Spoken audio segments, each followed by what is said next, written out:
파악해 보셨나요? 그럼 저와 함께 한번 해 보시죠. 자, 문장 맨 앞에 if 접속사이고요.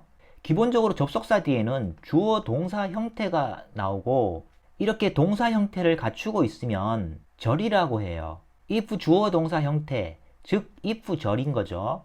if 절이 문장 첫머리에 나오면 부사적 역할이에요. if는 만약 뭐뭐 하다면 조건을 설정하는 말이죠. 조건 부사절의 역할을 해요. You need 주어 동사이고 any additional details 목적어이죠. details는 세부사항 이런 뜻이 있고 또는 information 정보라는 뜻으로도 많이 쓰여요. 여기 any가 들어가면 적극적인 느낌이 들어요. 어떤 정보라도 괜찮으니까 주저하지 말고 필요하다면 이런 적극적인 뉘앙스가 담겨 있다고 볼 수 있고요. 전형적인 영어 문장은 명사로 시작하죠. 명사가 문장에서 동작의 주체, 즉 주어가 되고요. 주어 다음에 동작, 즉 동사가 나오고 이런 형태의 구조를 띠는데요. 이 문장에서는 if 부사절로 시작하고 있어요. 문장 앞쪽에 부사 덩어리가 먼저 와 있는 거죠. 부사의 원래 위치는 어디예요? 문장 맨 뒤쪽이에요. 부사절의 원래 자리는 문장 맨 뒤쪽. 그런데 중요하게 부각해야 하거나 의사 전달에 있어서 먼저 밝혀줄 필요가 있다고 생각하면 부사를 앞쪽에 배치할 수 있어요. 부사가 문장 맨 앞에 오면 앞쪽에서 이런 배경이 있다는 걸 미리 알려주는 거죠. 배경을 먼저 깔아주고 그 다음에 본 내용을 주절에서 주어 동사 형태로 전달하는 구조가 되는 거죠. 부사의 원래 위치는 맨 뒤였잖아요. 앞쪽으로 나오면 이렇게 콤마를 찍어 주어요. 위치가 원래는 뒤쪽이 있는데 앞쪽으로 왔다. 위치가 바뀌었다는 걸 알려주는 것이고 그리고 부사가 이제 끝났다. 배경 설정은 끝났다는 거. 이제부터 본 내용, 즉 주절이 나온다는 신호로 보면 되겠어요. 추가 정보가 필요한 경우, 추가 정보가 필요하다면 자, 이제 본 내용의 주절이 나와요. we가 주어이고 can make sure 동사이죠. 그 다음에 to send you an email shortly 목적어예요. make sure는 확실하게 하다, 확인하다 이런 뜻인데요. make가 만들다, sure가 확실한. 그래서 합쳐지니까 확실하게 만들다, 확실하게 하기 위해서 확인한다 이런 의미까지 확장이 되는 거고요. 이걸 한 단어로 만들면 ensure 앞쪽에 접두사 파란색 부분 en 이 n이 make의 뜻을 담고 있어요. 그래서 확실하게 하다, 확인하다 이런 뜻이 될 수 있고요. 자, make sure의 구조를 잠깐 볼게요. 원래는 make to send you an email sure make가 동사 to send you an email 이거 목적어예요. 그 다음 맨 뒤쪽에 한 단어 sure가 목적 보어 중간에 붉은색 부분 to 부정사는 명사 덩어리예요. to 부정사는 부정이란 말이 붙어 있잖아요. 이게 부정한다는 뜻이 아니고요. 정해지지 않았다는 거예요. 문장에서 명사로 쓰일 수도 있고 형용사로 쓰일 수도 있고 부사로 쓰일 수도 있고 그 용도가 쓰임이 정해지지 않았다는 그런 말이에요. 여기에서는 명사로 쓰이는 거죠. 너에게 이메일 보내는 것을 확실하게 만들겠다. 너에게 이메일을 확실하게 보내겠다. 꼭 보내겠다. 이런 의미가 되는 거죠. 그런데 뒤쪽 목적보어 한 단어인 sure가 앞쪽의 동사 맥락과 붙게 되어요. 그래서 어느 순간부터 make sure가 하나의 동사처럼 쓰이는 구조로 굳어지게 된 거죠. 그래서 이쪽에 make sure가 동사처럼 쓰이고요. 뒤쪽에 to send you an email shortly 이게 목적어로서 기능하는 것처럼 이렇게 구조가 된다는 겁니다. to send you an email shortly 이 to 부정사는 원래는 동사에서 파생된 거죠. 그래서 준동사, 동사에 준하는 성질을 갖고 있어요. 동사의 성질을 갖고 있다는 말은 동작성을 갖고 있다는 말이에요. 동작은 동작의 주체가 있게 되고요. 때에 따라서는 동작이 영향을 미치는 대상도 있을 수가 있어요. 다시 말해 목적어를 취할 수도 있다는 말이에요. 여기서 to 부정사 send, 보낸다의 주체가 누군가요? 저 앞쪽에 주어, we, 우리가 보내는 거죠. 우리가 보내고요. 그리고 보낸다, 뭘 보내는지 그 목적어 맥락이 뒤쪽에 나와 있어요.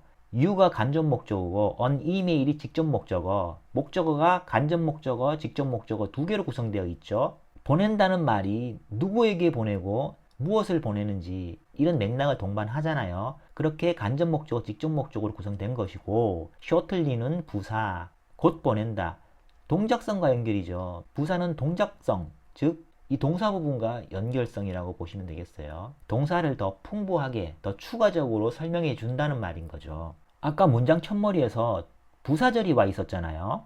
부사는 어디랑 연결성이라고 말씀드렸죠? 부사는 동작성과 연결성이잖아요. 어떤 경우에 보낼 것인가 하는 맥락이에요. can make sure to send 이 부분과 연결성이라는 거죠. 우리가 보낼 건데 어떤 경우에 보내느냐.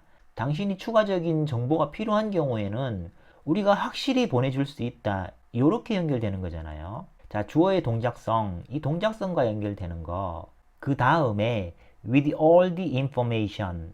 전치사 with는 동반의 뉘앙스이고요. 뭔가를 동반한다는 건데요. 전치사와 접속사는 기능어예요. 어떤 기능을 하냐면 연결하는 기능, 연결어로서 기능을 해요.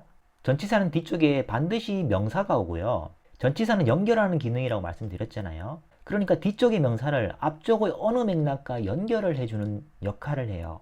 무엇이 모든 정보를 동반하느냐, 그 맥락을 앞에서 찾으면 되는 거죠. 자, 그럼 앞쪽에서 뭐가 all the information, 이 information, 정보를 동반하고 있을까요? on email, 이메일 한 통이 모든 정보를 동반하고 있다. 어떤 뉘앙스라고 느껴지세요? 이메일에 모든 정보가 담겨있는 이런 느낌이 들지 않으세요? with all the information, 이 전치사 어구는 앞쪽 명사를 서포트하는 역할이죠. 그러니 형용사 역할이 되는 것이고요. 그 다음에 you need, 주어 동사죠. 메인 주어 동사가 이미 나와 있는 상황에서 문장에 주어 동사를 추가로 첨가할 때는 어떤 장치가 필요하거든요. 그 장치는 바로 접속사예요. 접속사 대시 여기 앞에 생략되어 있는 형태이거든요. 아까도 말씀드렸지만 전치사와 접속사는 연결어라고 말씀드렸죠. 앞쪽의 어느 맥락과 연결시켜주는 역할이에요. 전치사는 뒤쪽에 명사를 동반하고 접속사는 뒤쪽에 주어 동사 형태의 절을 동반해요. 다시 말해 뒤쪽의 주어 동사 형태를 이 접속사가 앞쪽의 어느 맥락과 연결시켜주는 역할. 여기서 접속사 that은 앞쪽 명사에 달라붙어요. 명사와 연결성이거든요. 명사에 달라붙는 접속사는 달리 이름이 있어요. 관계대명사라고 해요. 관계대명사라는 말이 대명사잖아요. 앞쪽 명사를 받는다는 거고요. 받아서 뒤쪽 절에서 하나의 성분으로 역할을 해요. all the information은 원래 위치가 뒤쪽에서 동사 need 뒤였죠. 그 성분이 목적어였어요. 그런데 all the information을 앞쪽으로 잡아 뺀 거고요. 여기서 관계대명사의 쓰임은요. all the information이 앞으로 빠져나가 빈자리가 된 목적어 자리를 메우는 역할이에요. 관계대명사 that은 뒤쪽에서 목적어 역할, 목적격 관계대명사라는 말이에요. About financial aid and scholarships. About 전치사 구이죠. 학자금 지원과 장학금. 전치사는 연결어라고 말씀드렸죠. 앞쪽 어딘가와 연결되게 되어 있어요. all the information, 이 명사와 연결성이고요.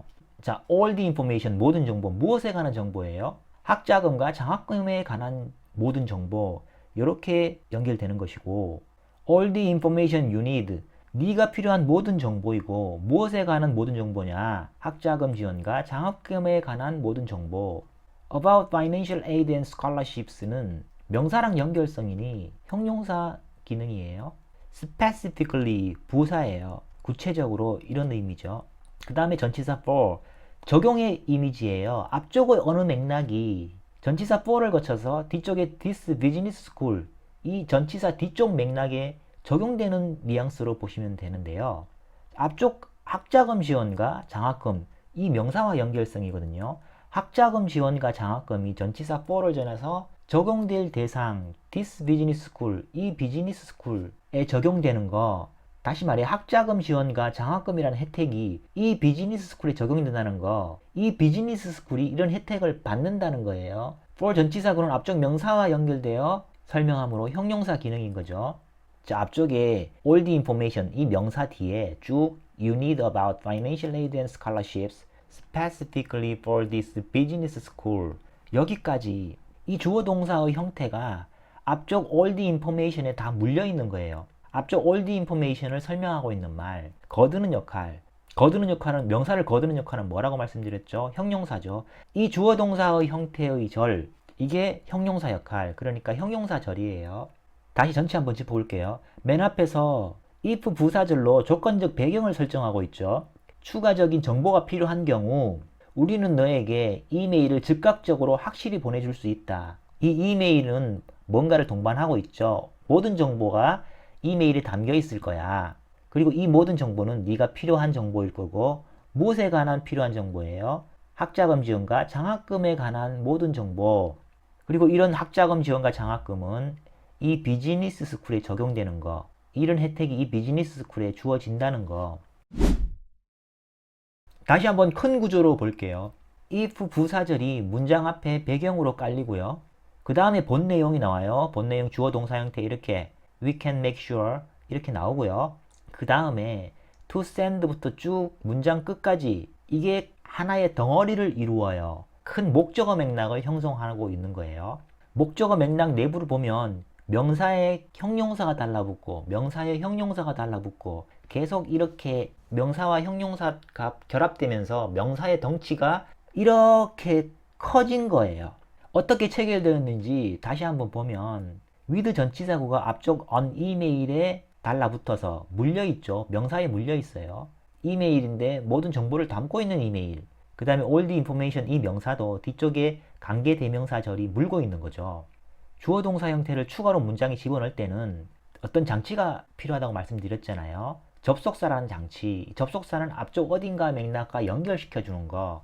앞쪽 명사 맥락과 연결시켜 주는 접속사는 달리 명칭이 있죠. 관계 대명사. 관계 대명사절은 앞쪽 명사를 거두는 역할, 설명하는 역할이니 형용사 역할이라고 말씀드렸잖아요. 그럼 뭐예요? 명사에 또 형용사가 체결된 거잖아요. 그 다음에 형용사절 내부에서도 Financial Aid and Scholarships, 학자금 지원과 장학금이라는 이 명사 덩어리가 뒤쪽에 For this Business School 이것과 연결되어 있죠. 결국 명사에 형용사가 달라붙어 있는 형태가 되는 거죠. 자, 이렇게 명사에 형용사가 붙으면서 명사의 덩치가 커지게 된다. 영어 문장이 몸집을 불리고 길이를 늘리는 가장 전형적인 방식이에요. 오늘 한 문장이지만 비교적 상세하게 설명해 봤어요. 도움이 되셨길 바라고요. 시청해 주셔서 감사합니다.